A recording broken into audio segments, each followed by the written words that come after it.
arrivé il y a 15 ans, on arrachait les vignes là derrière.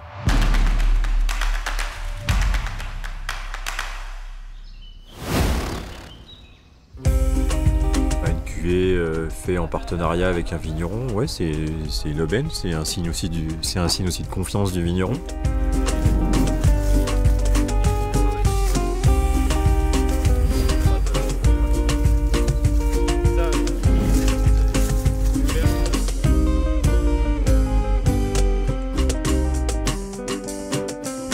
On est sur les cépages donc, du noble jouet, le pinot noir, le pinot gris et le pinot meunier.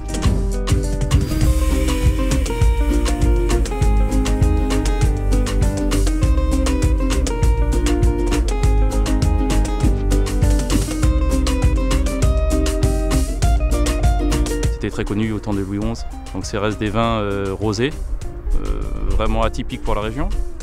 Toujours ce côté assez léger, ce côté agrumes qui est assez plaisant. Ça plaît, mais je trouve que ça plaît pas assez. C'est-à-dire qu'il faut qu'on le fasse connaître. Si on veut que ça plaise, il faut le faire connaître.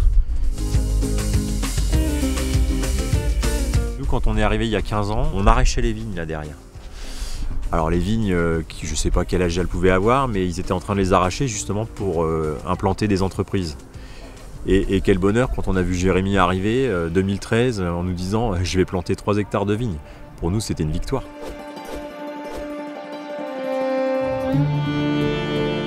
Quand on s'amuse, on ne voit pas le temps passer. C'est 15 ans, j'ai l'impression que c'était la semaine dernière. C'est avant tout un gros coup de cœur il y a 15 ans. On est passé un peu par hasard. Et puis on a trouvé la bâtisse, on a rencontré le propriétaire et ça s'est décidé en 5 jours.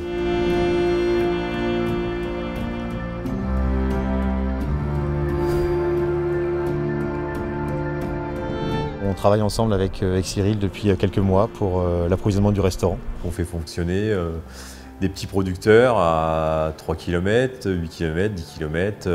On essaye de ne pas aller trop loin.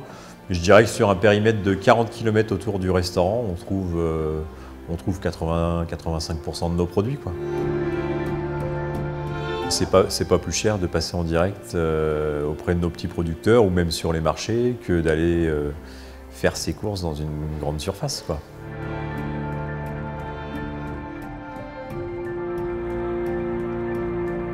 Les idées viennent dans l'échange. Récemment, là, le chou rave, par exemple, c'est un chou par exemple, qu'on ne consomme pas beaucoup, que vous aurez du mal à trouver en grande surface. Donc parfois, certains restaurateurs l'ont oublié. Il y a des choses, des aromatiques aussi, des fois, qui ne sont pas forcément très courantes. Donc on en parle. Ce qui fait aussi la beauté de notre métier à chacun, c'est que voilà, il y a beaucoup de partage, beaucoup de communication. Quand on discute avec eux dans le jardin, on est au pied des plantes, on arrache, on casse des feuilles, on sent, on goûte. Le matin, on est à palais reposé et là viennent les idées. Dans les saisons, les produits d'une même saison souvent s'accordent. On retrouve des produits qui sont importants en fait au moment de la saison. Par exemple, l'été, le lycopène qui est dans la tomate, c'est un antioxydant.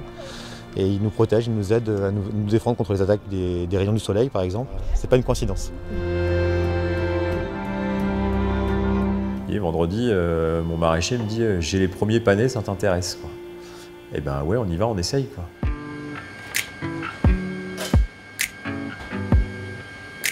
Donc là, je leur ai fait garder les branches des céleri raves ce matin quand ils ont préparé. Donc en fait, on va faire frire les feuilles et on va les mettre sur les amuse-bouches ce soir. Ça va ramener un peu de croquant.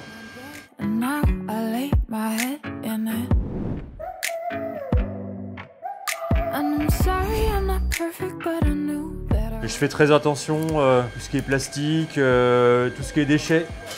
Les fournisseurs qui arrivent avec des cartons avec pas grand chose dedans, ils repartent avec leurs cartons.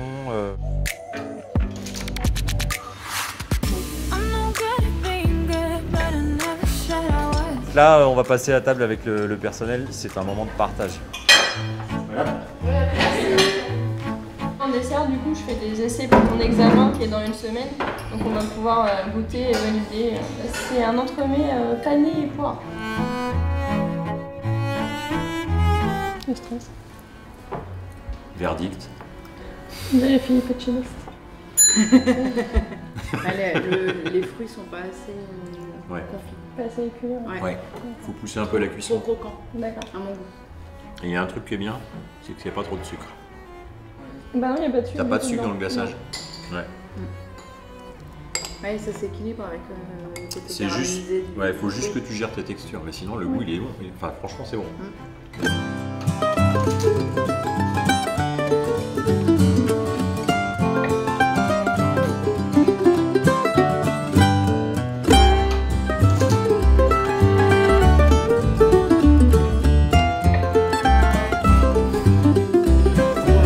Les salades, il va me rester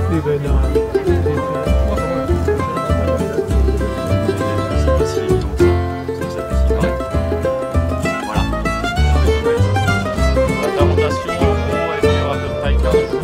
Donc la cuisine de Cyril Plateau, bah, c'est prendre le meilleur des produits de Touraine et de faire des beaux accords, des belles cuissons, des beaux assaisonnements, des belles présentations.